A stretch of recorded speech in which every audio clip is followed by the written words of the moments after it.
Oi para todo mundo, meu nome é Marcos Souza e esse é mais um vídeo do canal Sons Aleatórios.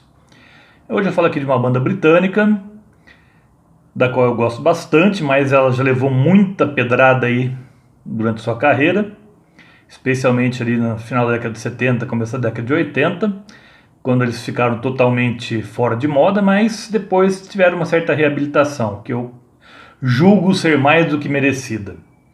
Estou falando do Emerson, Lake and Palmer, aí um dos principais grupos de rock progressivo.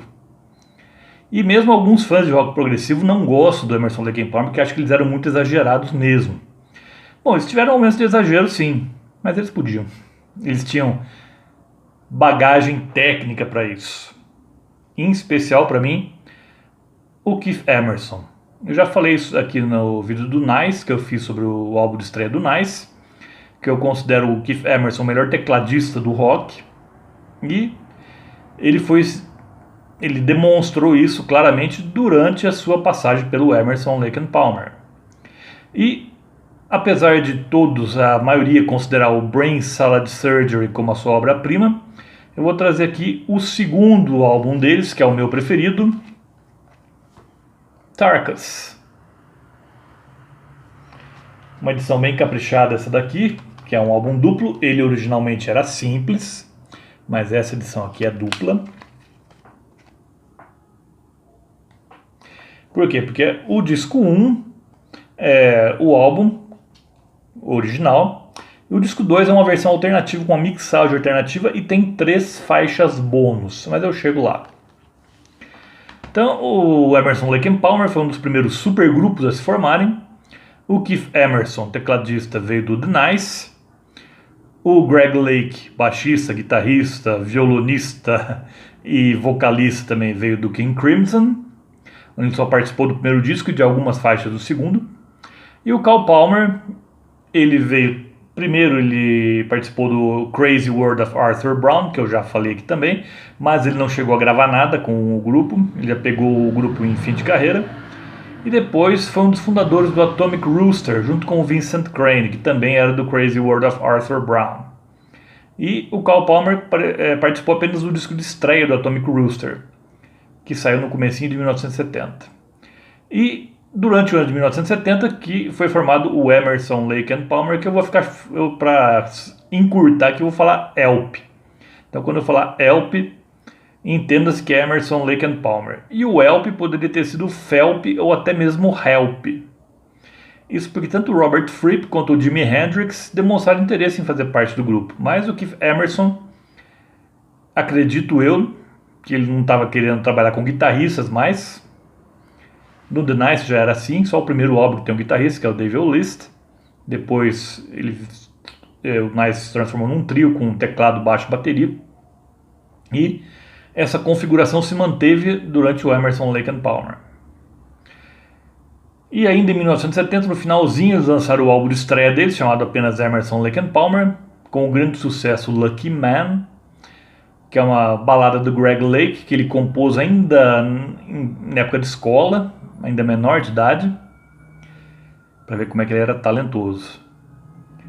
E o segundo álbum vem em 1971, que é justamente Tarkus, com essa capa aqui mais Emerson, mais ELP impossível. Esse tanque tatu aqui é a cara do grupo, é a cara da música do grupo. E temos aqui também, pegando aqui o encarte que vem aqui dentro,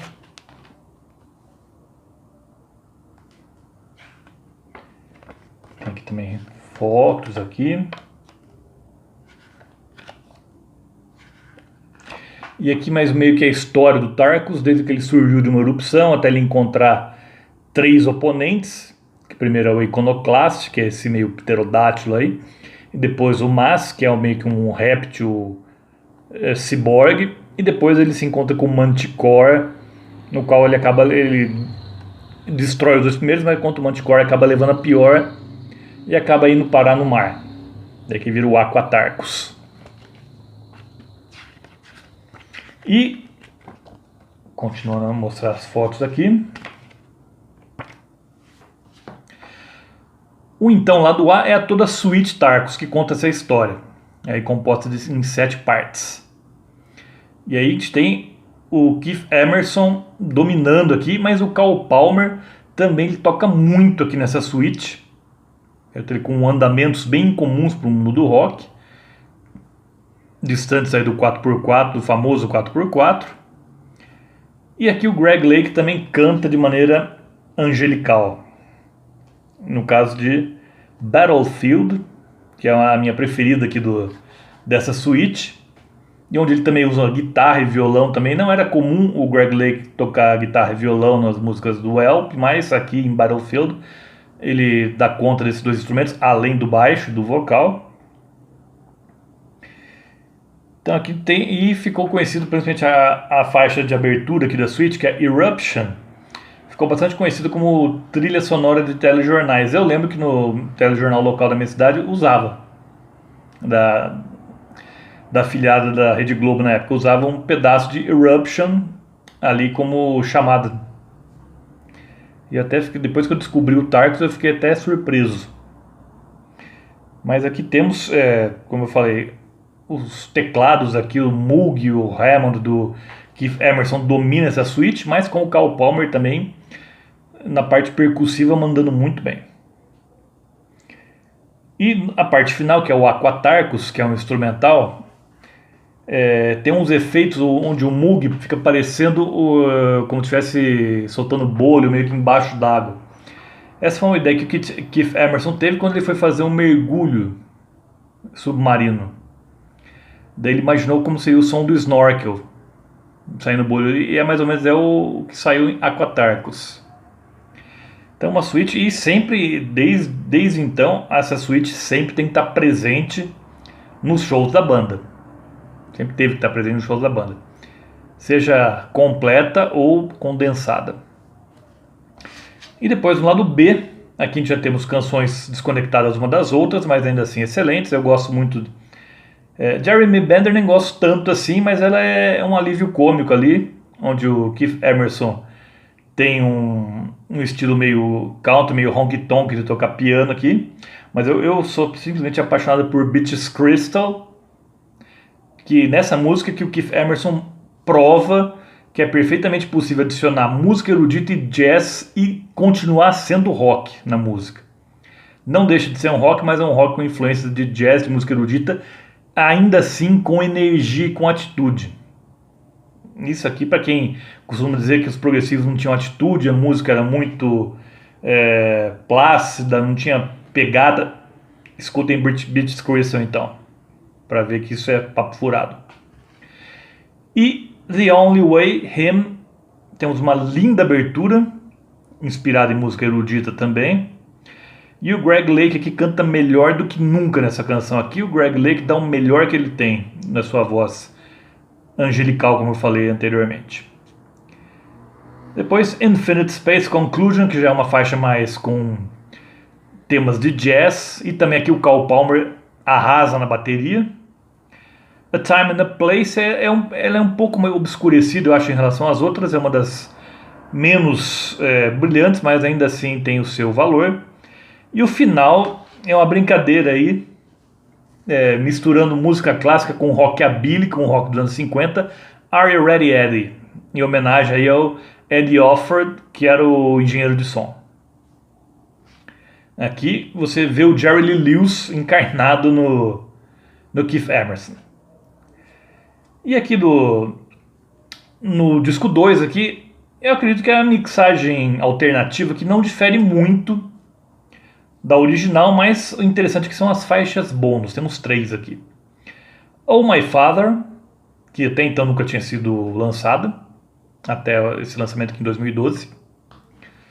E o álbum é de 1971. Não sei se eu falei, mas falo agora, caso não tenha falado antes. Esse álbum veio do mágico ano de 1971. Um dos mais importantes da história do rock, sem dúvida. Então, Oh My Father, a música do Greg Lake, que ele fez logo depois que o pai dele morreu. Então é uma música triste, com uma letra triste, ele conversando com... Na verdade o pai dele já tinha morrido, mas ele como se estivesse conversando com o pai ao pé do túmulo do pai dele. Então uma música de letra bem triste. E depois temos Unknown Ballad, é uma balada só com piano. Essa aqui já não é tão memorável assim. É agradável, mas não é tão memorável. Agora, Oh My Father poderia ter entrado no Tarkus sem problema algum. É que o Greg Lake, eu cheguei a ver isso numa entrevista, ele falou que ele nem gostaria que essa música tivesse sido desencavada, porque ele acha que é muito pessoal. E uma versão alternativa de Mass, também ali da Suite Tarkus. É o que a gente tem aqui de faixas bônus. E o Help, ao longo da década de 70, faria shows grandiosos. Tem um triplo ao vivo deles, que é o Welcome Back My Friends to the Show That Never Ends. Também lançaria 2 álbuns duplos. Não, acho que não é duplo não, um álbum não tenho certeza agora se é simples. Works, volume 1 e 2, em 1977. Mas tiveram um fim melancólico aí com o Love Beat, que realmente é um álbum muito fraco. Eu nem tenho aqui na minha coleção Love Beat.